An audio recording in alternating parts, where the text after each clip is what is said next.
la dernière pièce du Festival des pièces montées. Vous allez assister à une création originale dont on est très fiers, qui s'appelle Rallumer les étoiles, qui a été écrite par Quentin Cariou et François Zénier, et mise en scène par Alison Pardieu et Luc de Crépi. Très rapidement, je voudrais remercier nos partenaires qui nous aident tout au long de la saison théâtrale, donc Dominique pour la billetterie, Emmaüs le journal des grandes écoles et Théâtre Paris Blog pour la communication. Et un grand merci aux décadrans aussi qui s'occupent de la captation vidéo. Et un grand merci à notre jury qui nous suit pendant une semaine pendant toutes les. Voilà, je vous laisse avec le spectacle du spectacle.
Et ces trois étoiles très proches, c'est quoi leur histoire?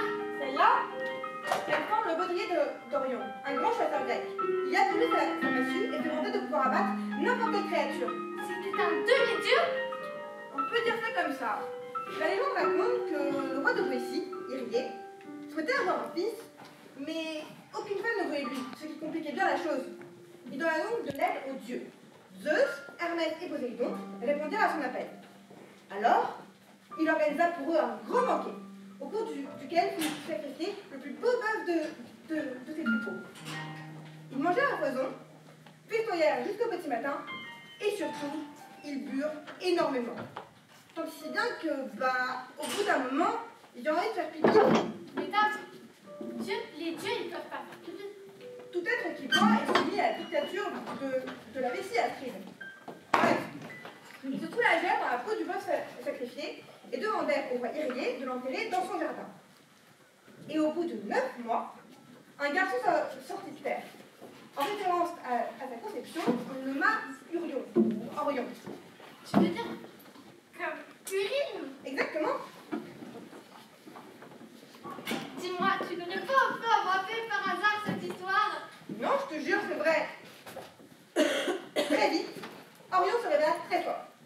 Et il partit à l'aventure pour chasser les bêtes et les créatures sauvages qui semaient la terreur dans tout le pays. Il était si doué que la déesse de la chasse, Artémis elle-même, lui faisait l'honneur de chasser avec lui.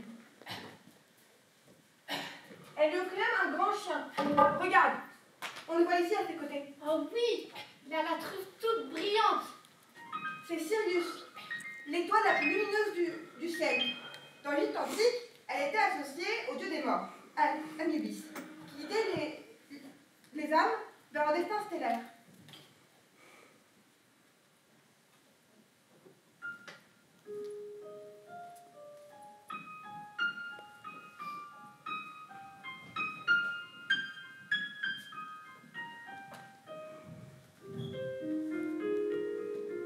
Un jour qu'il s'appelle avec Artémis, Orion aperçut les Pléiades.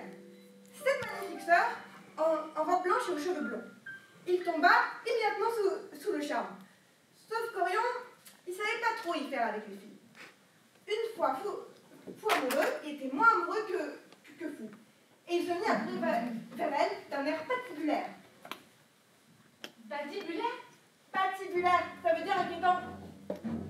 Mais ça, je savais. À sa vue, elles prirent leurs jambes à leur cou et il les pourchassa pendant 9 ans. 9 ans, tu imagines? Mais il finit par s'arrêter et de rage, il cria qu'il allait tuer tous les animaux de la planète. Pour la première fois, Orion, le grand chasseur, ressentit la peur et il fut vaincu. Pour lui rendre hommage, Artémis le catastérisa. Elle l'a transformé en étoile, quoi. Ah, mais tu veux dire qu'il est là-haut depuis tout ce temps? Il doit bien s'ennuyer. Oh, tu sais, il n'est pas tout seul dans le ciel.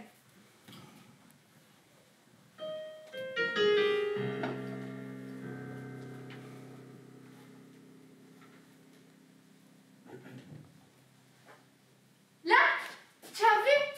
Une étoile vient de s'éteindre. Tiens, c'est vrai, sa massue a disparu. Étrange.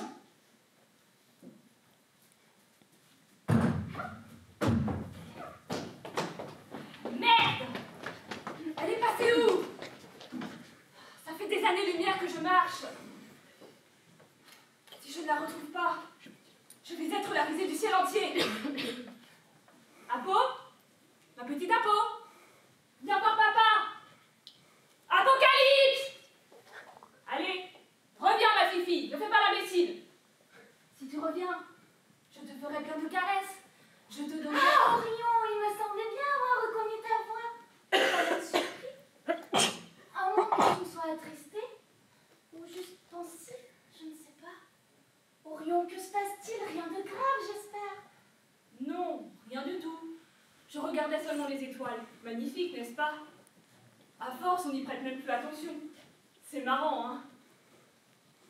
D'ailleurs, eh bien, tu sais... Où est passée ta massue? Tu l'as perdue? Je ne sais plus quoi faire, Balance. J'ai fouillé les moindres recoins de cette foutue galaxie. La grande ours à la croix du Sud en passant par les trois belles, aucune trace d'elle. Balance, que vais-je devenir sans ma massue? Sans elle, Orion le grand chasseur n'est plus. Tu vas forcément la retrouver. Elle n'a pas pu partir bien loin. Si, justement, elle peut être n'importe où à l'heure qu'il est. Balance, j'ai vraiment besoin de ton aide. Oui, bien sûr. Toujours là pour toi. Tu as regardé dans ton sac? Je n'ai pas de ça. Dans tes poches alors? Je vois, on a donc un problème de taille. Tu l'as peut-être utilisé comme quelle porte? Et tu as regardé dans ton panier à linge sale? Je suis sérieux, Balance. Bah moi aussi. Je sais. Le bureau des étoiles filantes. C'est là où les gens vont lorsqu'ils ont perdu quelque chose. Parfait, dis-moi où il se trouve. Par contre, là, tu vas moins aimer. C'est Cassiopée qui le dirige maintenant. Cassiopée, cette vieille catin, jamais.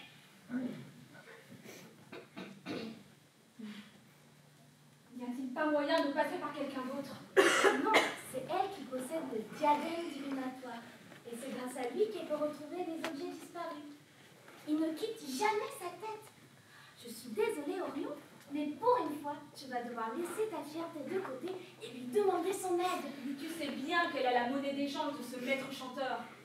Si je ne lui obéis pas au doigt et à l'œil, elle dira à tout le monde que j'ai perdu ma massue, et je serai couvert de ridicule. Ah, il y a peut-être un moyen. Ah oui?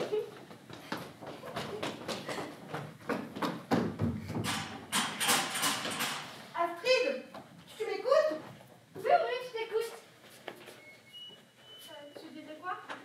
Je disais que si la massue d'Orion a disparu, cela rééquilibre les forces entre lui et le scorpion.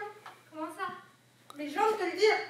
Les astrologues ont utilisé une partie des pinces du scorpion pour créer la constellation de la balance. Depuis, celui-ci a les pinces atrophiées. Oui, ça j'ai entendu. C'est comme le W de Cassiopée, modifié pour ajouter son diadème. Pas du tout. Cassiopée n'est même pas un signe du zodiaque. C'est pourtant ce que tu m'as dit. Ah non, je t'ai juste dit que si on ajoutait 7 étoiles à Cassiopée, on pouvait voir son diadème.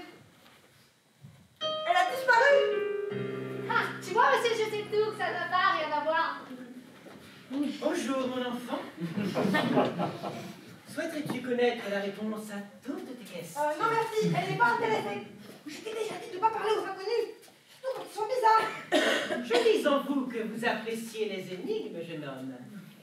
Il serait dommage de ne pas chercher à résoudre la plus excitante d'entre toutes, celle de la disparition des étoiles. N'est-ce pas, Tom? Comment connaissez-vous mon prénom? Je ne suis pas voyante pour rien. Prenez place. Quel âge as-tu, ma petite?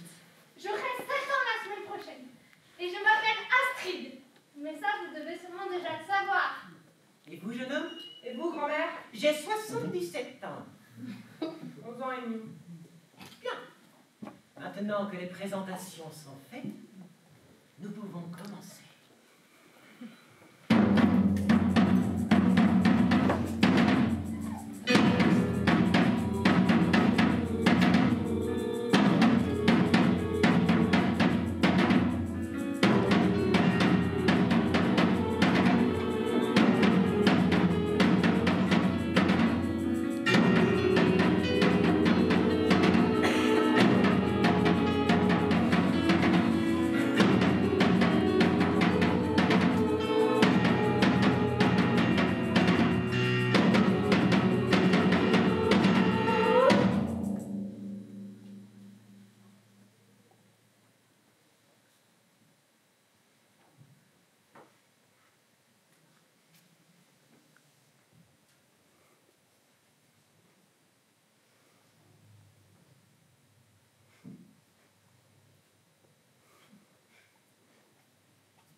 Alors, tu as pu parler avec Cassiopée finalement? Ça s'est très bien passé, elle n'a pas dit un mot. Elle t'a carrément prêté son diadème. Je ne l'aurais pas cru si confiante. Oh si, et je peux t'assurer qu'elle dort actuellement sur ses 2 oreilles. Bon, comment ça fonctionne ce truc? Observez attentivement cette boule de cristal. Qu'y voyez-vous? Alors, Rien. essaye de te concentrer. Fixe un point. Votre esprit est embrumé par la méfiance, Thomas. Oh, c'est faux, je veux voir. Je vois Je vois ton visage. des étoiles. Oui, enfin, ce n'est qu'un reflet. Ferme les yeux alors. Tente de visualiser ta massue. De quelle constellation s'agit-il, mon enfant? Ah, rien n'est fait. Je t'ai fixé trop longtemps et maintenant je ne vois plus que toi quand je ferme les yeux. Ça valait bien la peine de le voler, ce diadème. Comment ça, le voler? C'est toi qui as volé mon diadème, petite peste de sale voleuse, femme hideuse, petite garce, fille indigne. C'est une farce, tumeur maligne, barjot, cachot, désastre, Fléau des astres. vipère, araignée, vulgaire traînée. Comment oses-tu? Mal élevé. Pardon. Je sais que c'est toi. Rends-le-moi! Jamais je ne te volerai quoi que ce soit si cela implique de m'approcher de ton venin. Celui qui a dérobé ton diadème n'avait pas peur de se faire empoisonner. Ne prends pas ce temps condescendant avec moi, Andromède. N'oublie pas que je suis ta mère. Tu es pathétique sans ton précieux joujou à chantage. Tout le monde va enfin se rendre compte du manque évident de talent. C'est ça ta vengeance? Dégrader ma réputation. Ruiner le commerce de ta propre mère. Ta réputation est déjà mauvaise d'un bout à l'autre de la Voie lactée. Tout le monde sait que tu n'es bonne qu'à insulter les dieux. Je peux dire que un chalet qui pour oser se comparer à une éride avec la tronche que tu as. Ça suffit maintenant! Oh, allons, mesdames, pas besoin d'en venir aux mains! Restez en salon. Restons dehors de ça. Je sais qui a volé le diadème. Bien sûr que vous le savez, idiot. Tout le monde sait que c'est elle. Non, je suis convaincue qu'elle est innocente. Enfin, quelqu'un de sensé. Ce simple d'esprit est tout bonnement ébloui par les charmes que tu as été de moi. Il n'a aucune preuve qu'il avance. Quelle vieille pute dégarnie. En tant que représentante neutre et objective de la justice stellaire, je peux vous assurer, madame, que votre fille est bel et bien coupable. Non, innocente. On ne peut plus innocente. Pour vous le prouver, j'appelle à la barre. Eh bien, vous, Andromède, à quelle heure vous êtes-vous éveillée aujourd'hui? Elle plaisante là. J'ai franchi l'horizon sur le coup des 19h30, je dirais. Vous étiez donc endormi au moment du crime. Mais bien sûr, je me suis réveillée à 22 heures en sursaut mon diadème. Je vois, vous étiez donc éveillé à ce moment. Mais bien sûr, c'est ce que je vous dis, voyons. Madame, laissez donc la justice faire son travail. Andromède, qu'avez-vous fait après vous être éveillé? J'ai passé quelques heures à observer les lumières de la Terre. Savez quoi? J'ai contemplé une planète, c'est tout. Pendant plusieurs heures. Chacun ses occupations. Certains aiment poser des questions stupides. J'aime contempler des planètes. Madame, quelqu'un peut témoigner de ce fait? Votre mari, peut-être? Percé. Pour cela, il faudrait que je le laisse accéder à l'endroit où je dors. Vous croirez entendre la vie. Un bel homme comme ça. Je me demande comment elle peut être ma fille. Madame, vous êtes dans une situation bien inconfortable. Maintenez-vous que vous étiez seule, éveillée et inoccupée au moment du vol. Demandez-vous plutôt comment j'aurais pu voler son diadème. Ma mère passe son temps avec sa girafe, cette espèce de créature monstrueuse qui bug dès que quelqu'un s'approche. Il en fallait bien une folle pour avoir une animal de compagnie pareille. Je sais, c'est donc une personne extrêmement douée qui a volé ce diadème. Quelqu'un qui est capable de marcher d'un pas si silencieux qu'il n'alerte pas les animaux. Quelqu'un qui sait s'approcher sans bruit du gibier. Quelqu'un qui n'est sûrement pas ici. C'est exact. Le scorpion, cette maudite vermine rampante, ce couard, c'est lui qui a volé le diadème, j'en suis certain. Vous voyez, madame, la justice a encore une fois fait son travail. Il est irréfutable que votre fille est innocente. Des défenses, j'en ai vu, et croyez-moi, celle-ci, c'est du solide. Tu as perdu cette fois-ci. Tu vas pouvoir aller cracher ton venin sur quelqu'un d'autre. Tu ne perds rien pour attendre, Andromède. Si la justice est biaisée, tu trouverais bien un moyen de t'avoir. Tu n'es pas la seule à savoir manipuler les hommes.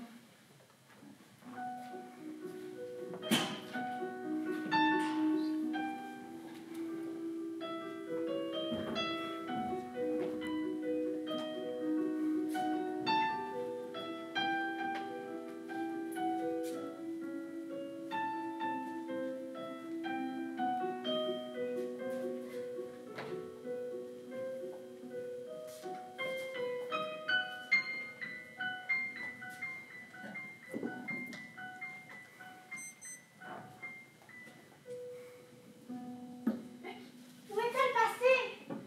Je pense qu'elle a disparu par magie. J'en doute. En tout cas, bon débarras.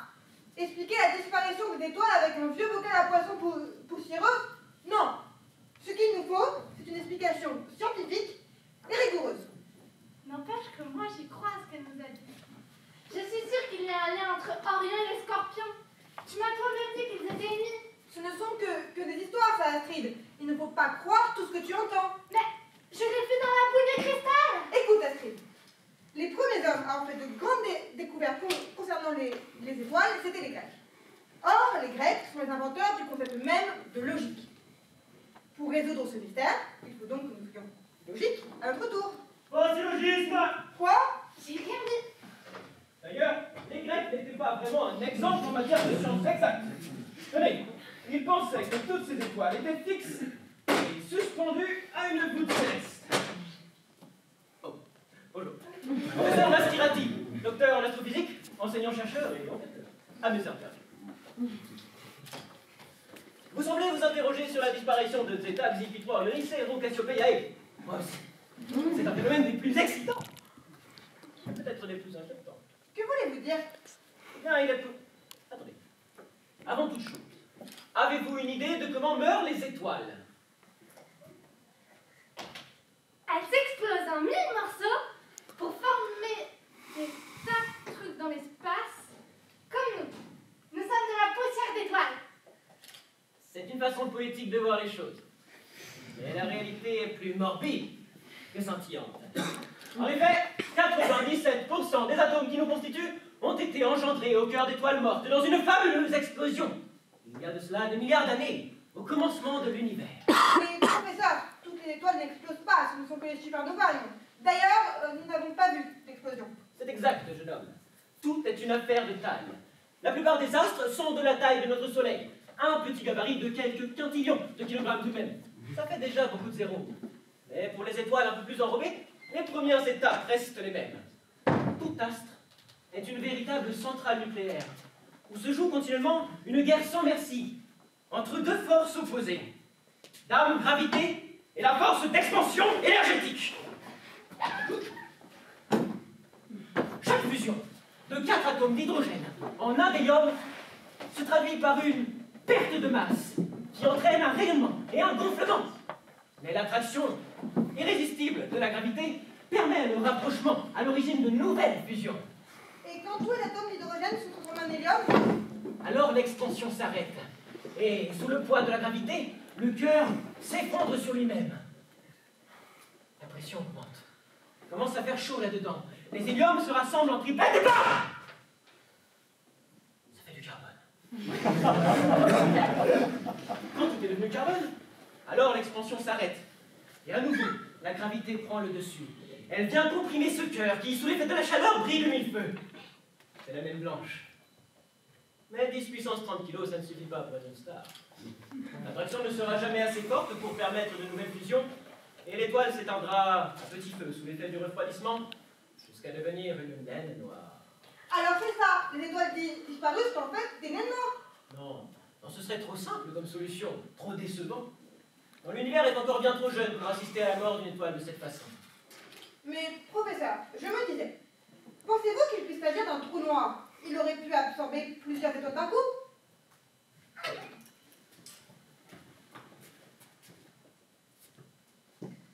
Un trou noir?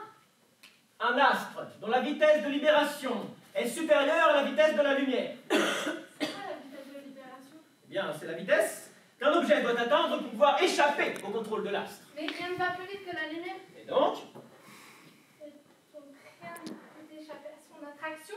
c'est ça. L'hypothèse du jeune homme est donc tout à fait cohérente. Exception faite d'une chose. Vous pensez comme les Grecs, ou plutôt vous tombez dans les travers de la simplification, le jeu des pareidolie. L'astrophile s'amuse à relier les points dans le ciel étoilé. Il dessine des formes pour se repérer, se familiariser. Et dans l'espace en 3 dimensions, les choses ne sont pas si simples. Les étoiles qui formaient la massue d'Orion étaient en réalité à des années-lumière les unes des autres. Elles n'auraient pas pu franchir l'horizon d'un même trou noir. De toute façon, on ne peut pas savoir que c'est le trou noir le coupable puisqu'on ne le voit pas.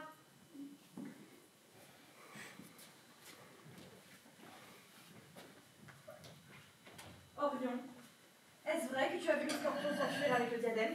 Oui, puisque je te le dis. Tout le monde sait que le scorpion n'apparaît jamais en même temps que toi dans le ciel. Les dieux s'en sont assurés. Comment se fait-il que tu l'aies vu? Nous pouvons nous retrouver au même endroit. C'est juste que nous nous évitons... Que tu l'évites, tu veux dire? Tu peux passer ta massue, Orion. Ma mère est peut-être aveuglée par son ego surdimensionné, mais je vois bien qu'on te demande à sa avec la guerrier. Quelque chose me dit que tu n'y es pas pour rien dans ce vol de diadème. Mais je suis immonde, Orion! Tu as raison, j'ai perdu ma massue. Tu as été désastrée. Par le scorpion, j'en suis sûre. Mais je n'ai pas touché au diadème. J'ai juste fait le lien entre ma perte et celle qu'a subie ta mère. Admettons, pourquoi ne vas-tu pas la chercher, ta massue? Sans arme. Je veux dire, il me faut de l'aide pour distraire la bête. Pendant que je l'attaque, elle connaît mes tactiques. Je vois. Elle a appréhendé la finesse de ta stratégie du je fonce dans le tas comme un gros bourrin et je frappe jusqu'à ce que ça ne bouge plus. C'est vrai que c'est impressionnant. Une fois, je l'ai vu attaquer une hydre comme ça. Et la pauvre bête continuait à avoir des spasmes pendant au moins 30 minutes et il continuait de frapper.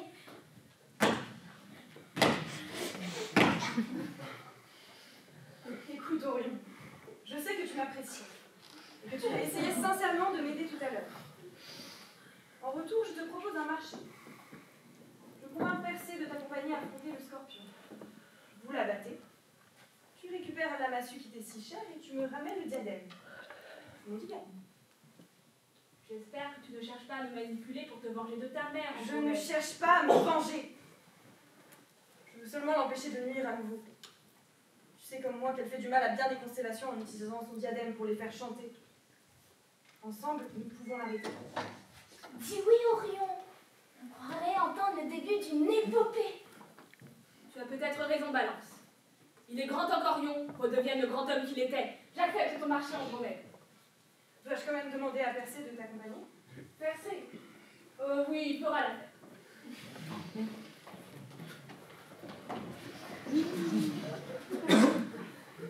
Ces 4 disparitions sont en tout cas forcément liées. Sans quoi la coïncidence défierait toutes les voies de la probabilité. Il est possible que nous ayons affaire à une réaction en chaîne relevant de la théorie du chaos. Un peu comme le battement d'aile d'un pavillon peut être l'une des causes d'une tornade sur Terre. Mais pourquoi les étoiles d'une même constellation? Là, regardez! Antares s'enflamme! Le cœur du scorpion est touché! Qu'est-ce qu'elle pense cette culotte aujourd'hui? La dame avait raison. Orion est parti combattre le scorpion. De quoi tu parles, enfin?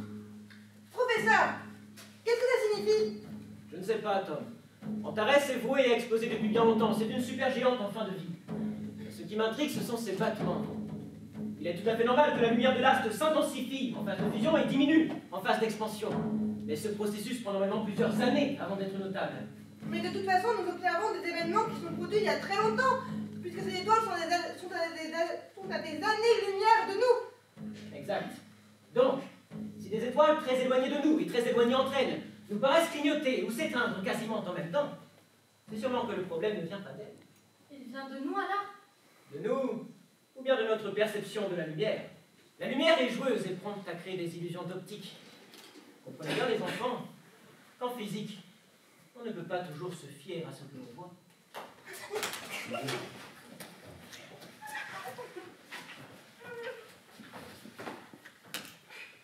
Donc ces étoiles n'ont pas vraiment disparu.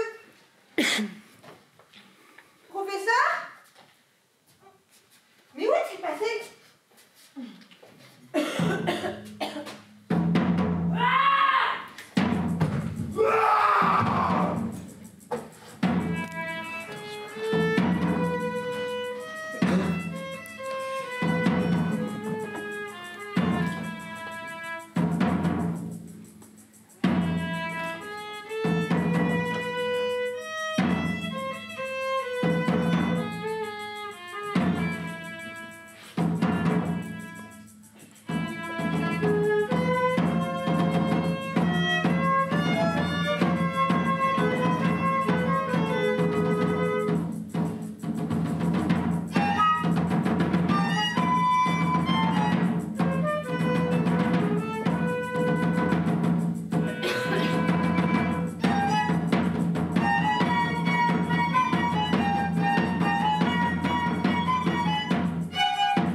C'est Orion, le grand chasseur.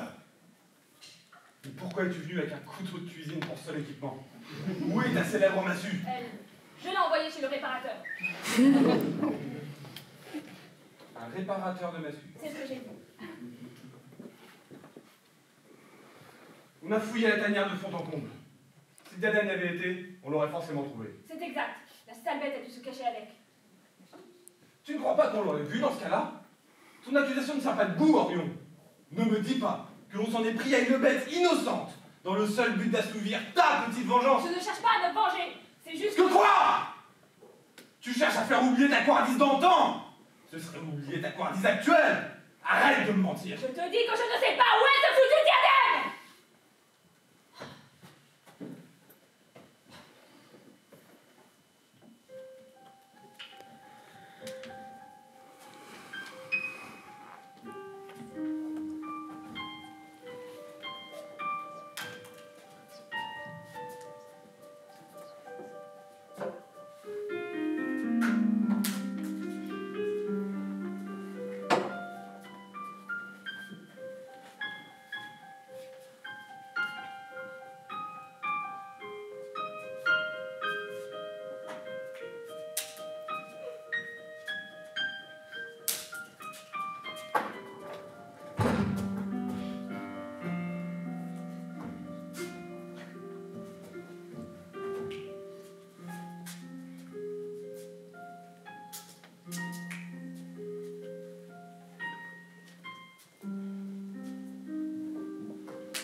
Cassiopée. C'est sa maman, non? Quand on se dispute tous les deux, je ne reste jamais longtemps fâchée contre toi. Moi, si j'avais une maman, je serais tellement contente que je l'aimerais de tout mon cœur. Et elle m'aimerait aussi. Tu sais, Astrid, certaines mères ne sont pas très gentilles. C'est parce qu'elles s'aiment davantage elles-mêmes que leurs propres enfants. On appelle cela de l'égocentrisme. Je ne comprends pas. Ces gens-là sont comme des trous noirs. Ils prennent tout et ne donnent rien en retour. Cassiopée passait son temps à s'admirer et à se croire la plus belle d'entre toutes. Un jour, Poséidon condamna sa conduite. Et lorsqu'un dieu décide de punir un humain, il s'en prend toujours à ce qu'il y a de plus cher, ses proches. Sauf que pour les égoïstes, ça ne fonctionne pas. Alors ce sont les proches qui souffrent. Quand Andromède fut attaché au rocher à la merci du monstre vengeur de Poséidon, Cassiopée ne versa pas une larme. Elle ne fit rien pour empêcher ce sacrifice dont elle était seule responsable. Si personne n'était pas intervenu, Mais Persée aime Andromède.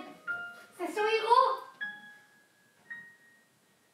Alors pourquoi reste-t-elle si malheureuse? Andromède n'a pas choisi d'être sauvée par Persée. La reconnaissance n'implique pas forcément l'amour. Le mariage faisait partie d'un contrat entre Persée et Cassiopée. S'il pourfendait le monstre marin, il obtenait la main de la belle demoiselle en détresse. Tu t'imagines être forcé d'aimer quelqu'un que tu connais à peine? C'est injuste. La vie n'est pas juste. Les gens bien souffrent parce qu'ils ont trop de cœur. Les gens mauvais ne souffrent pas. Pas parce qu'ils n'en ont pas. C'est comme ça. Mais les gens méchants ne peuvent pas le rester toujours toute leur vie. On peut les faire changer. Tu verras, Astrid, qu'il y a des personnes avec qui c'est peine perdue. Cassiopée était une femme méchante par nature. Elle a eu des occasions de se racheter. Elle aurait pu se sacrifier pour sa fille. Moi, si j'étais à la place d'Andromède, je ne lui aurais jamais pardonné. Et qu'est-ce que tu aurais fait? Tu aurais boudé toute ta vie? Non, qu'est-ce que tu aurais fait, toi? Je ne sais pas. Tu sais, moi, je ne lui en veux pas. À maman. Tu sais pas de quoi tu parles. Si tu avais souffert comme Andromède, tu serais très en colère. Tu veux dire qu'il faut se venger?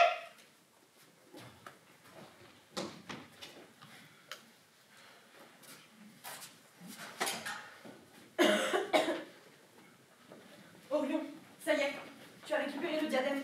Où est-il? Vas-y, Orion. Explique-lui comment nous avons blessé une créature parfaitement innocente. Qu'est-ce qu'il raconte? Il a menti. Il n'y avait pas trace du diadème dans la tanière du scorpion. Je n'ai pas menti. Il a souvent caché autre part. On va le retrouver. Bien entendu, Orion. Tu en as l'air toi-même très convaincu. Qu'est-ce que vous insinuez? Écoutez, je ne veux que votre bien et je me dois de vous avertir. J'ignore les motivations d'Orion, mais il essaye de vous tromper. Qu'est-ce que tu fiches encore? C'est toi qui l'as, le diadème. Pourquoi tu le cherches? Toi! Tu crois vraiment que c'est le moment de balancer ce genre d'informations? Je voulais faire semblant de le trouver chez le scorpion. Mais Persée ne m'a pas quitté des yeux un seul instant. Et t'en as su alors? La sale bête a dû la cacher autre part. Il faut que je retente d'utiliser le diadème. Peut-être, mais si tu ne sais pas interpréter ce qu'il te montre, il ne te sert Qu'est-ce que c'est que ces messes basses? Me laisserez-vous en discuter seul à salle avec lui, je vous prie? Non. Vous êtes sous ma responsabilité et je ne vous laisserai pas prendre part à de sordides manœuvres. Ce sont vos tentatives de me priver de ma liberté que je trouve sordides, Persée. Ce n'est pas parce que je vous dois la vie que vous pouvez disposer comme vous le souhaitez de mon existence. Mais vous êtes ma femme. Et je me soucie de ce que vous faites. Cessez de m'infantiliser. Vous n'êtes pas mon père, je peux me débrouiller seule. Enfin, je... Maintenant, laissez-moi en discuter avec lui. Très bien. J'ignore ce que vous trafiquez tous les deux, mais je l'apprendrai tôt ou tard. Et toi aussi, balance, laisse-le. Je peux rester, moi, je sais déjà tout. Comment ça, je sais? Laisse-nous, balance. Je t'en prie. Bon, d'accord. Vous voulez dire la balance, Orion? Que c'est-elle? Que me caches-tu? Rien, je ne te cache rien. Nous n'avons pas trouvé le diadème. J'en suis désolée. Tu sais, Orion, joues au plus malin avec moi, je pourrais t'aider. Le diadème a été conçu spécialement pour Cassiopée et seul quelqu'un de son sens serait en mesure d'utiliser pleinement ses propriétés. Si tu acceptais de me rendre un petit service, je pourrais l'utiliser pour retrouver ta massue. Quel genre de petit service? Le genre de service à me libérer d'un supplice qui dure depuis trop longtemps. Je ne peux plus la supporter. Tu parles de ta mère. Je parle de Cassiopée. Tu les connais mieux que personne, les monstres. Cette femme n'a pas de sentiments. Et son cœur est rongé par le ver de la jalousie et de la perfidie. Crois-tu que ce soit le comportement digne d'une mère envers sa fille? Ma foi, je n'en sais rien. Je n'ai jamais eu de mère. Tant mieux pour toi, ça t'aurait évité bien des tourments. Tu exagères. Elle a quand même passé plusieurs années de sa vie à t'éduquer. Je suis sûre qu'au fond, elle n'est pas foncièrement mauvaise. Ne lui cherche pas d'excuses. Je sais que tu la détestes. Elle mérite de souffrir comme j'ai souffert par sa faute. Tu l'aimeras.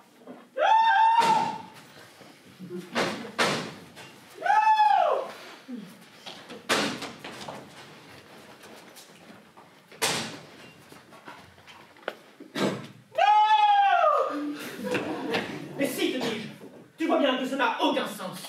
L'alignement des astres est clair. Une rupture est sur le point de se produire. Je le sens. C'est ça. Le ciel va nous tomber sur la tête et les petits hommes verts vont débarquer pour cultiver nos restes. Oh, oh, qu'est-ce que c'est que ce raffut ici? On ne s'entend plus penser. C'est l'autre illuminé qui s'est réveillé. Je pensais qu'on s'était mis d'accord pour ne plus croire à ces sornettes. Oui, enfin, il fait autant partie de moi que toi. Je ne peux pas l'empêcher d'être. Et d'ailleurs... Malédiction! Calme-toi enfin. Ce ne sont des gosses. Taisez-vous, taisez-vous. Lâchons de faire bonne vie. Bonsoir, les enfants. Que faites-vous seul dans cette pénombre? Ah bravo. Tu leur as fait peur avec ta grosse voix. Nous enquêtons sur la disparition des étoiles. Je vous l'avais bien dit! Ils sont au courant!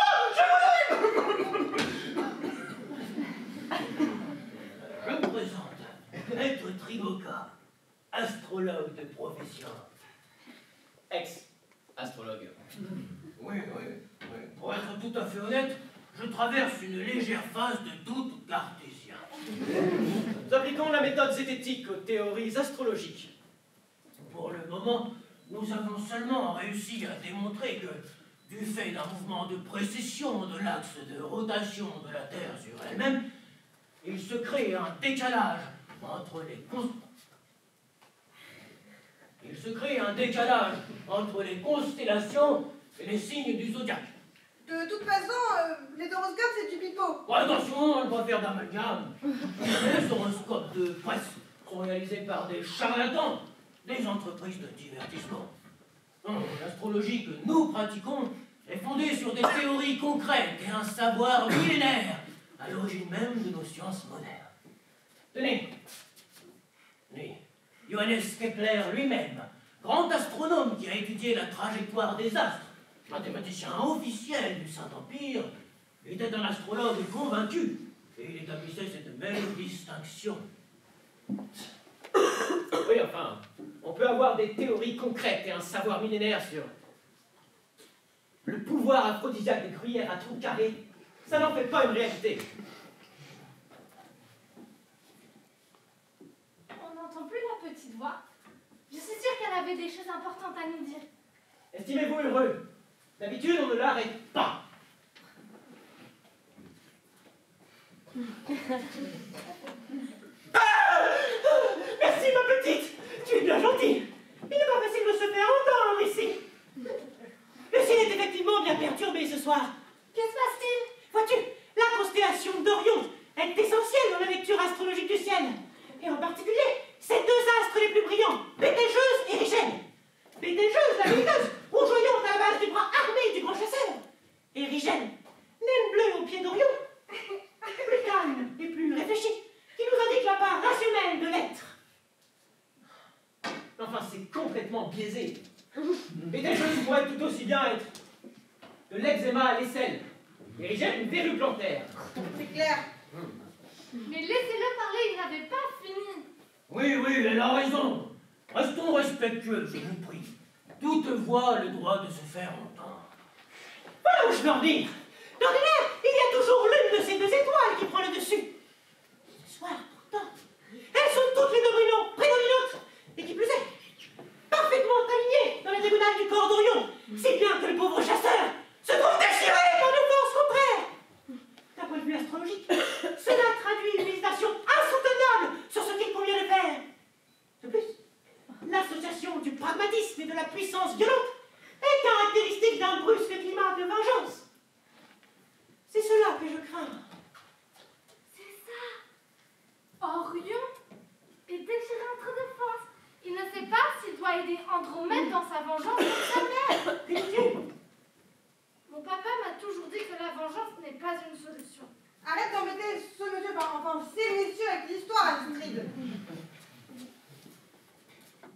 Est-ce que vous savez pourquoi les étoiles disparaissent? Les scientifiques ne parviennent pas à expliquer la cause. Oh, le ciel des astrologues est différent de celui des astronomes. Il est plus théorique, pourrait-on dire. Nous ne nous intéressons pas à la cause externe des phénomènes, mais plutôt à leurs conséquences psychologiques internes. Ainsi, la disparition d'astres dans une telle constellation, à un moment de l'année où le Soleil traverse les Gémeaux, ne peut signifier qu'une chose. La duplicité de l'être est en jeu. Tout comme la Lune possède une face cachée, toute chose recèle une part plus sombre d'elle-même. Une vengeance peut bien en cacher une autre, et dans le bouleversement d'une crise identitaire, victime et coupable se confondent. Mais surtout, faites attention les enfants. Il pourrait s'avérer que quelqu'un se joue de vous. Et voilà. Après vous avoir abreuvé de grands mots, il vous achève avec une phrase de choc complètement stupide. Oh, bien. C'est une simple référence à votre propre face cachée qu'il vous faudra révéler pour résoudre ce mystère.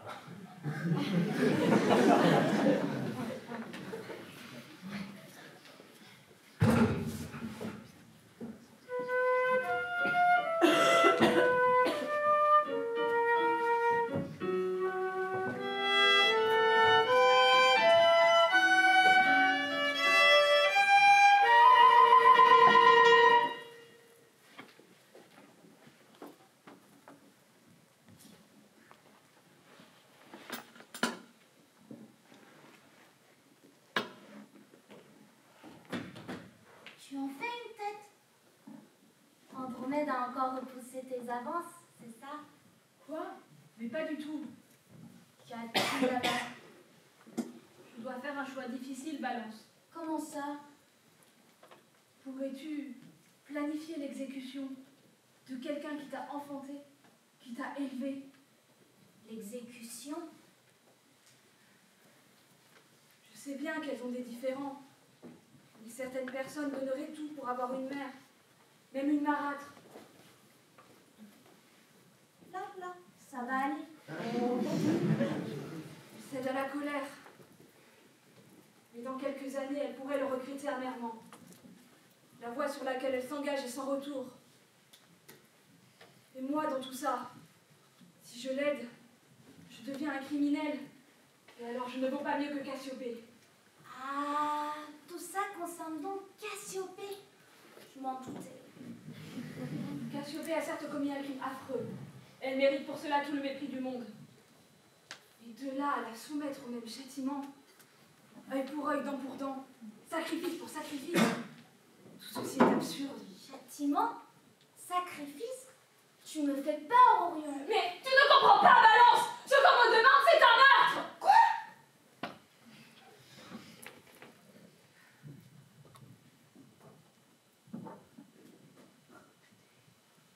Et pourtant, je ne peux m'empêcher de la comprendre. Elle est si seule. Ses parents l'ont abandonnée comme un vulgaire bout de viande. Elle passe des nuits entières à regarder la Terre, en se rappelant que, sur cette petite planète, l'erreur est courante, mais aussi éphémère que la vie des hommes. Ici, nous demeurons tels que l'on nous a esquissés. Des réécritures plus ou moins fidèles de l'histoire et quelques points fixes. condamnés à ressasser leur vieille rancœur pour l'éternité. Ah, oui. Et ta massue? Mais on s'en fout de ma massue! Cela va bien au-delà de mes préoccupations orgueilleuses! Cela va bien au-delà du bien-être d'Andromède! La disparition de Cassiopée serait une libération pour tous ceux qu'elle maintient asservis par son chantage! Oui, c'est juste. C'est vrai! C'est donc ce que je dois faire! Dis-le-moi! Fie-toi à ton instinct. Ou bien à ta raison. Quoi qu'il en soit, ce qui est juste est bien et justifié.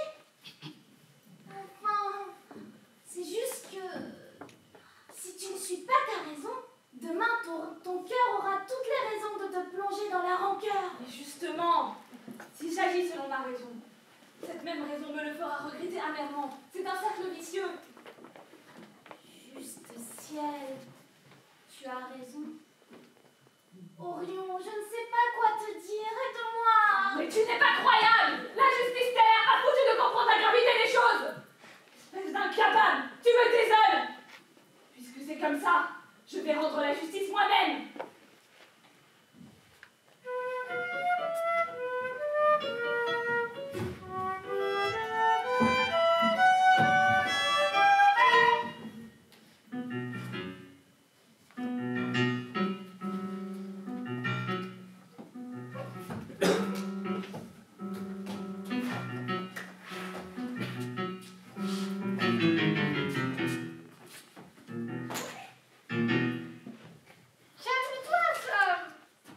Qu'est-ce que tu as tourné en rond comme ça? Tu me donnes le tournis. Je ne comprends pas. Que voulait-il dire? On se joue de nous et cette histoire de face cachée. J'ai rien à voir avec ça, moi. Il y avait des étoiles et maintenant, il n'y en a plus. Il devait y avoir une explication simple à cette disparition. On ne part pas que comme ça, sans raison, sans prévenir. Mais Tom, et s'il n'y avait pas d'explication? Il y a toujours une explication. Quelqu'un qui disparaît a toujours quelque chose à se reprocher ou à reprocher aux autres.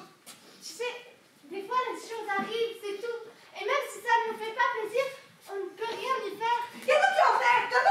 Tu es trop petite pour comprendre. C'est pas vrai. Papa m'a toujours dit que j'étais très en avance sur mon âge. C'est pas par ici, pas par là. C'est pas lui qui t'aide à faire tes devoirs que je sache. Oui, et bah, il a bien raison quand il dit que tu es toujours gronchon. On dit ronchon, pas gronchon en douille. Et ben, il dit que tu es pire qu'un petit vieux. N'importe quoi!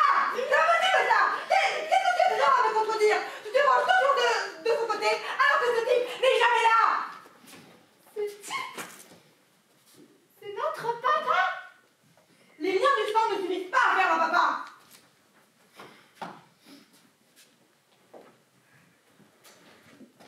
Qu'est-ce que c'est que ce bordel ce soir? Comment on est supposé naviguer sous un ciel pareil? Est-ce que vous avez à me regarder avec vos traits espantés? Vous avez un souci, monsieur? En v'là un beau mot, tiens, souci. C'est pas un souci quand on se retrouve à babouiner en pleine mer. C'est une calamité! Tu as compris quelque chose, toi? Ce n'est pas bien de se moquer des défauts de prononciation des autres Astrid. Ce pauvre monsieur a visiblement l'air préoccupé. Vous avez un problème? Et v'là qui drache. Ça tombe dessus les caboches et pas un péteux. Et ce ciel complètement déboussolé. Pas moyen d'avancer. Vous aussi, vous avez remarqué la disparition des étoiles? Vous savez qui est le responsable?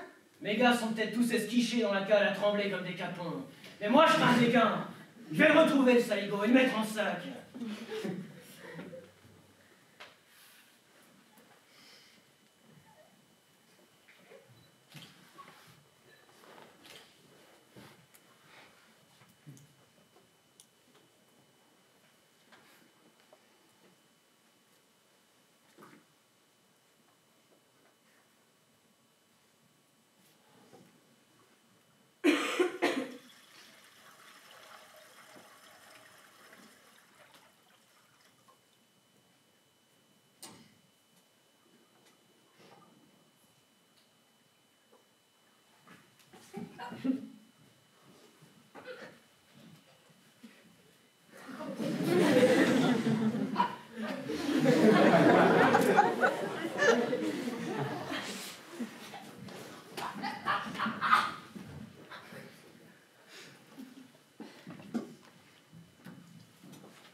Donc tu allais comme ça, Orion.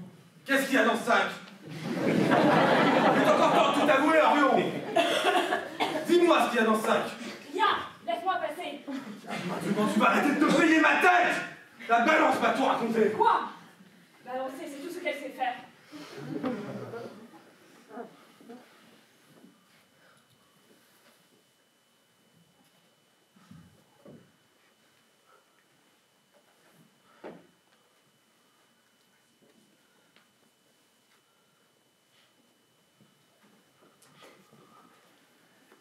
Mais qu'est-ce qui a bien pu te passer par la tête? Que tu te comportes comme une brute, d'accord? Mais comme un Je criminel. ne suis pas un criminel. Ce que je fais est juste, même si tu ne veux pas le voir. Mais qui a pu te raconter des histoires pareilles? Que se passe-t-il par ici? Rien. Ton chéri m'empêche d'accomplir mon devoir. Ne l'appelle pas ainsi. Je ne ressens rien pour cet homme. Dois-tu savoir que c'était vous? Toujours à tirer les fils de vos pantins. Disons seulement que j'ai plus d'un tour dans mon sac. Et Orion n'a rien d'un pantin. Il me comprend, lui. Alors que vous n'avez jamais dit ça. Mais comment aurais-je pu? Vous êtes jamais débarrassé de cette méfiance qui vous ronge. Vous croyez que je ne vois pas clair dans votre jeu? Que je ne sais pas que vous complotez avec Cassiopée dans mon dos?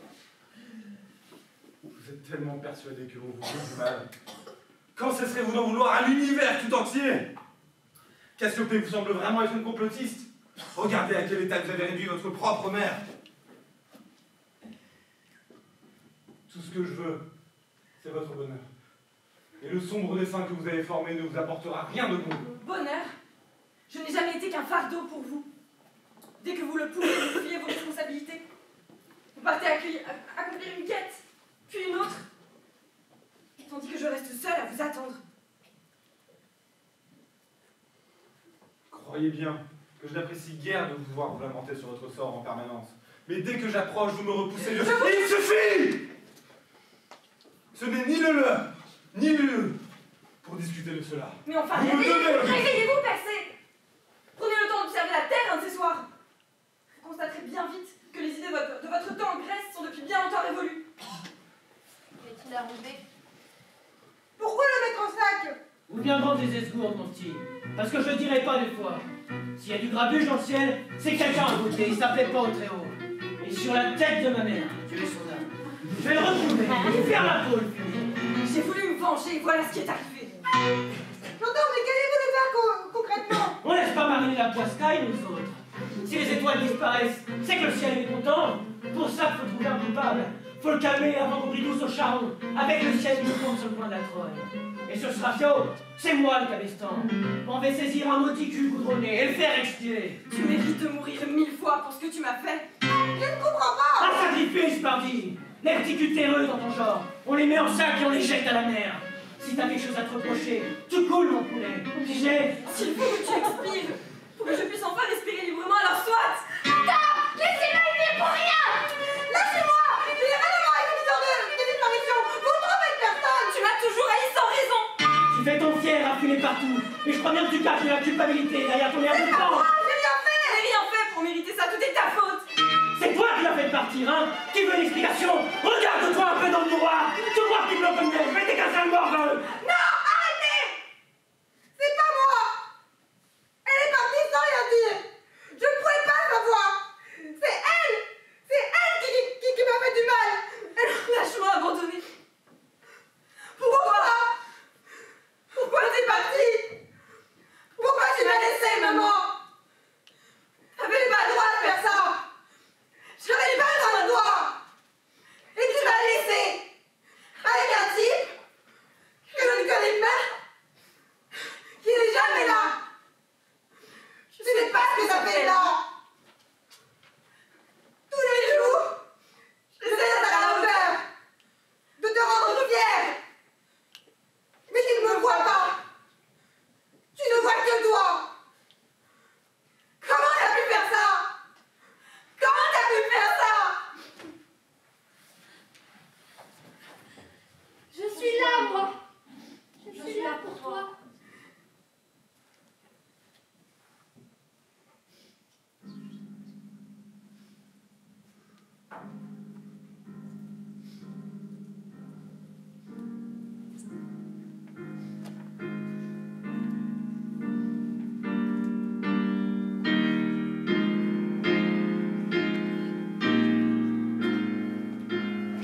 ciel est beau ce soir. Encore une belle nuit pour admirer les étoiles, pour les écouter. Peut-être même pour discuter avec elles. Dès que le soleil se couche, le ciel fourmille de sentiments. La vie céleste s'éveille comme autant de petites fées nocturnes qui émergent du sommeil. N'importe qui peut les entendre. Petits et grands, jeunes et vieux. Il suffit de tendre l'oreille. C'est comme le doux crépitement d'un feu de bois, en plus ténu. Avec un peu d'habitude, on peut commencer à y distinguer des syllabes, des phrases, des récits.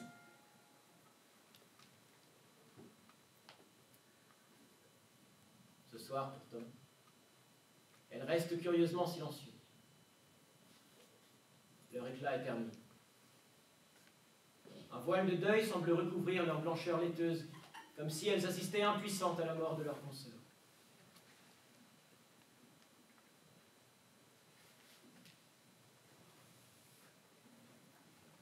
J'ai passé mon existence à arpenter les pâturages jusqu'au crépuscule. Les beaux soirs d'été, je bénéficie d'une vue privilégiée sur les astres. Ils sont alors ma seule compagnie. Nous dînons ensemble, et puis, bercés par le rythme entêtant de leurs épopées, je m'endors à leur côté.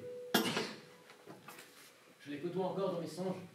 Héros valeureux, princesses vengeresses, monstres mythologiques, dieux inconstants sont les camarades de mes nuits. Ils me connaissent aussi bien que je les connais. Ils m'ont inspiré, et je le leur rends aujourd'hui en prolongeant leur vie à travers ma mémoire et ma lecture des constellations.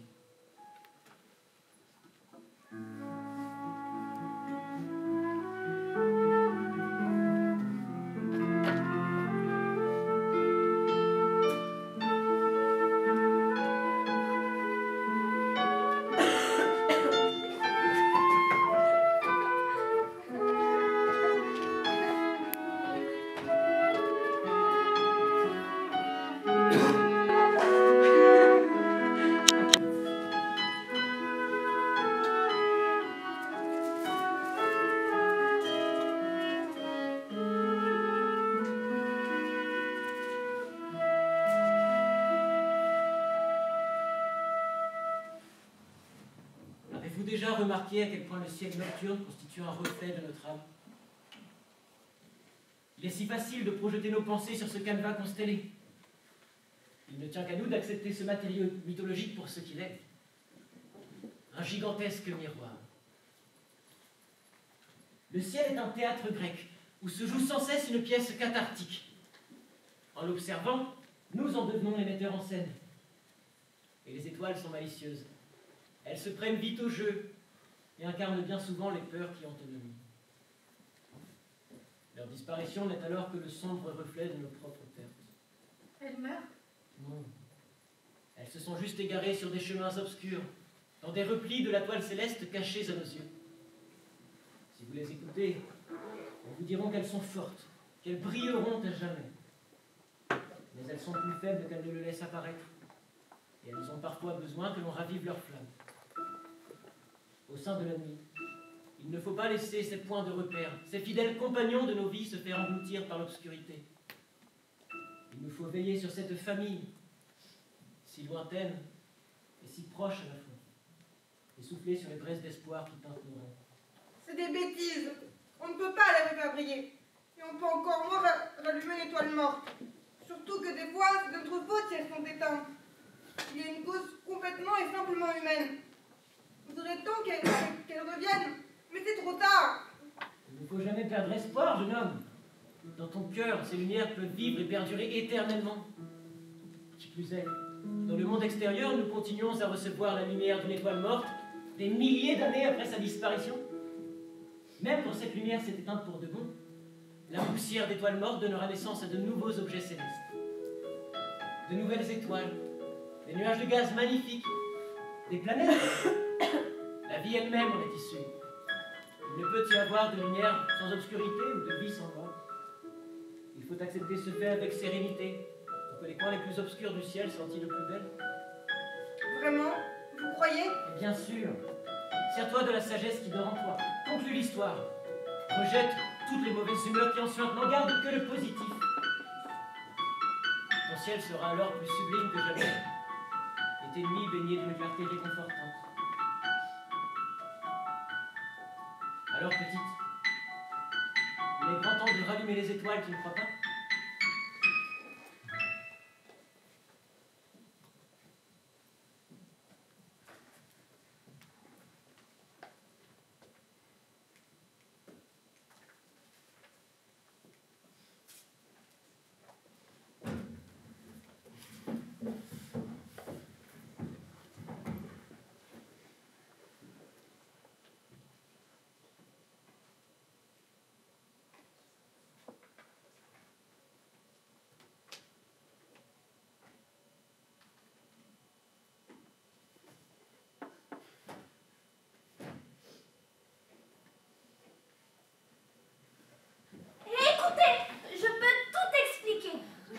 Nous embêter avec les états d'âme, toi. Ma petite info, je t'avais cherché partout, que je suis tout passé. Je l'ai trouvée de l'autre côté de la voie lactée, juste à temps. C'est un miracle qu'elle ne se soit pas perdue dans le trou noir en traversant le centre-ciel toute seule. C'est elle finalement la clé du mystère. Qu'est-ce qu'un clébard a à voir avec mon diadème? Retire tes pattes de là, sale bête! C'est évident. Laissez-moi d'abord vous raconter comment j'ai retrouvé ce chien. J'enquêtais alors près de l'antre du scorpion. Vous savez, je connais bien cet endroit. De là, je me dirigeais vers le nord, vers la couronne australe. Attendez, ce n'est pas logique. Au sud-ouest devant l'hôtel, si vous préférez. Par là, on contourne le pan. Arrête, c'est incompréhensible de Valence. Ça va, je suis une personnification de la justice, pas de la justesse. Et encore, je représente la justice que de justesse. Ah, très drôle. Quoi qu'il en soit, vous voyez ce qu'Apocalypse tenait dans ses mâchoires lorsque je l'ai retrouvé. Je crois que ceci t'appartient.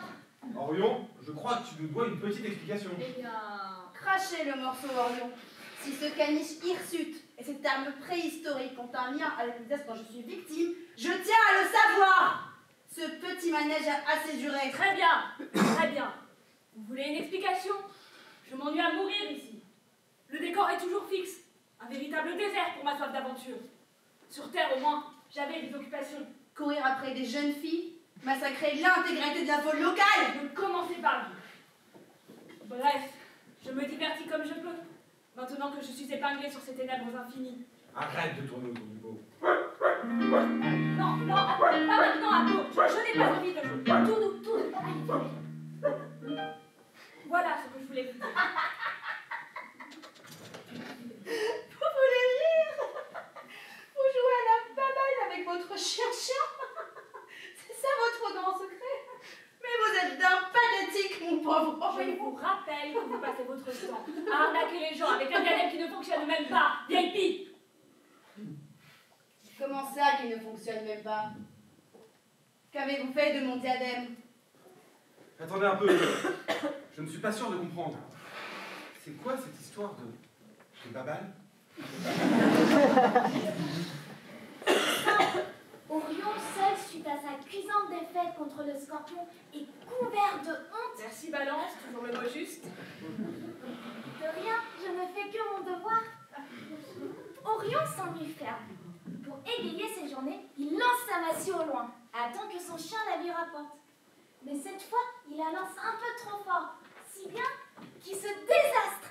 Et la massue file à toute vitesse à travers le ciel. Loin, très loin. Il s'inquiète un peu trop brusquement, si bien qu'il perd aussi la tête, échafaud d'un plan un peu trop insensé. Cet adorable canidé était probablement sur le point de rapporter la massue à son maître, quand tout à coup, ce n'est qu'une théorie, entendez-le bien, son instinct de chasseur a été réveillé par l'odeur toute proche du gibier.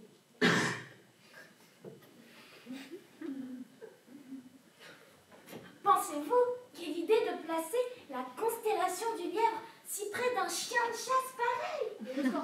ça. Je suis sûre de l'avoir vu grâce au diadème. Ah, voilà, il avoue. Appelez la garde, c'est un voleur. Mais fermez-la! Tenez, voilà votre bibelot de charlatan. Il ne marche pas de toute façon. Détrompe-toi, Orion. Il marche parfaitement. Souviens-toi, ce que tu as vu, c'était moi. Puis tu as vu les pinces du scorpion, c'est-à-dire encore moi. Toi? C'est toi qui avais ma massue! Non, non. Elle était simplement destinée à la retrouver. C'est ce que le diadème a voulu te montrer depuis le départ, Orion. Vous volez un objet à haut pouvoir divinatoire, sans même être capable d'interpréter le plus simple des signes. Vous êtes décidément complètement idiot. Tout de même, Orion, tu te rends compte des conséquences de tes actes? Par ton inconscience, une bête innocente est peut-être morte. Je sais, je n'aurais pas dû l'accuser. Ne vous inquiétez pas pour le scorpion. Je lui ai rendu visite lorsque j'étais dans les parages de sa tanière. Il est un peu chamboulé, mais il s'en remettra. Nous devrions immédiatement lui présenter nos excuses. Quoi? Allons-y, Orion. Mais personne n'en Pas de discussion. En route. Je ne suis pas un cas si désespéré que ça, finalement, non? Peut-être, mais ce qui est clair, c'est que tu n'es pas une lumière en conseil.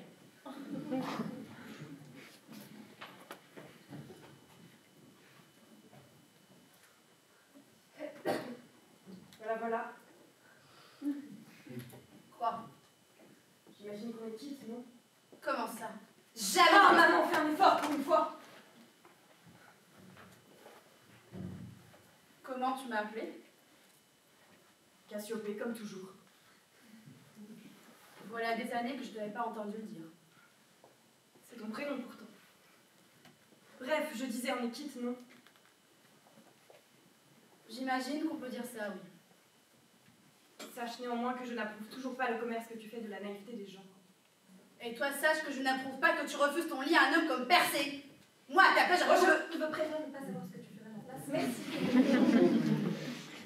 Entendons-nous faire la paix, veux-tu? Tu veux qu'on se pardonne mutuellement? Non. Je ne te pardonnerai probablement jamais, mais je ne souhaite pas continuer de me battre contre toi. Parfait. Je ne comptais pas non plus te pardonner mon voyage en sac. Sans brusquage. Sois gentil! Garde ça pour toi. Je préfère ne pas savoir. C'est certainement mieux ainsi, c'est vrai. Voilà.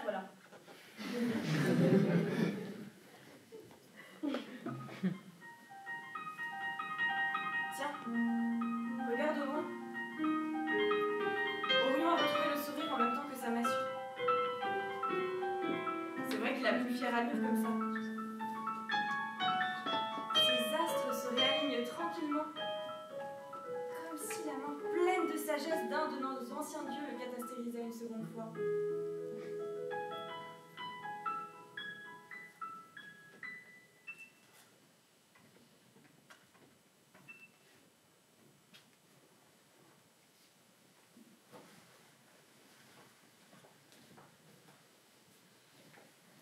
Qu'est-ce que vous faites encore là, vous deux?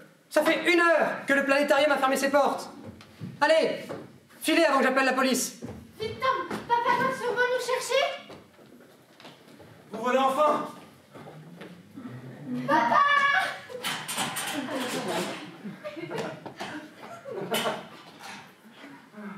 Je me suis fait un sang d'encre en ne voyant pas à la sortie.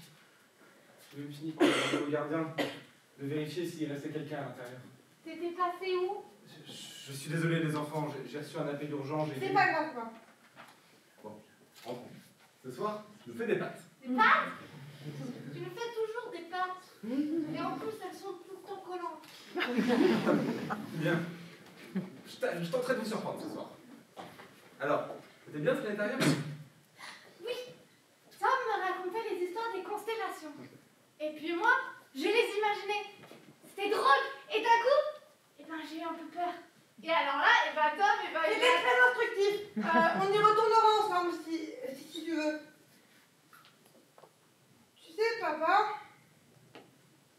à propos de maman... Écoutez les enfants, je sais qu'on n'en parle pas beaucoup, mais je tenais à ce que vous sachiez que votre maman nous aidait très fort. Elle a juste eu besoin de s'absenter un petit peu. Et Même s'il a décidé de ne pas revenir, ce n'est pas une raison pour lui en vouloir, ou pour se reprocher quoi que ce soit. En plus, on s'en sort pas si mal que ça tous les trois, non? On s'en sort même plutôt bien.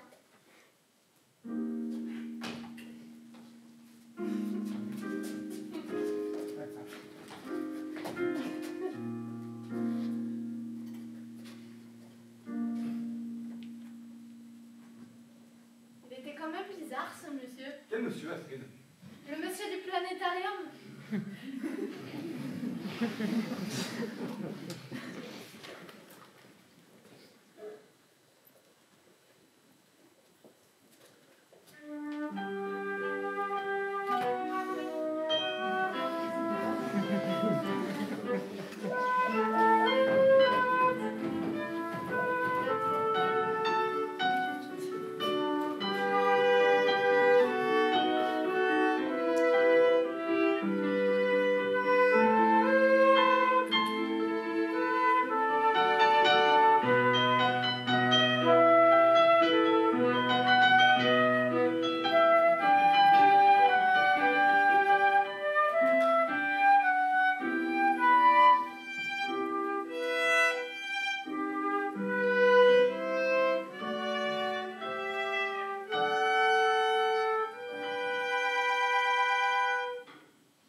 Les étoiles mouraient dans ce beau ciel d'automne, comme la mémoire s'éteint dans le cerveau de ces pauvres vieillards qui tentent de se souvenir. Nous étions là, mourant de la mort des étoiles, et sur le front ténébreux aux livides lueurs, nous ne savions plus que dire avec désespoir. Ils ont même assassiné les constellations. Mais une grande voix, venue d'un mégaphone, dont le pavillon sortait de je ne sais quel unanime poste de commandement, La voix du capitaine inconnu, qui nous sauve toujours, cria « Il est grand temps de rallumer les étoiles ».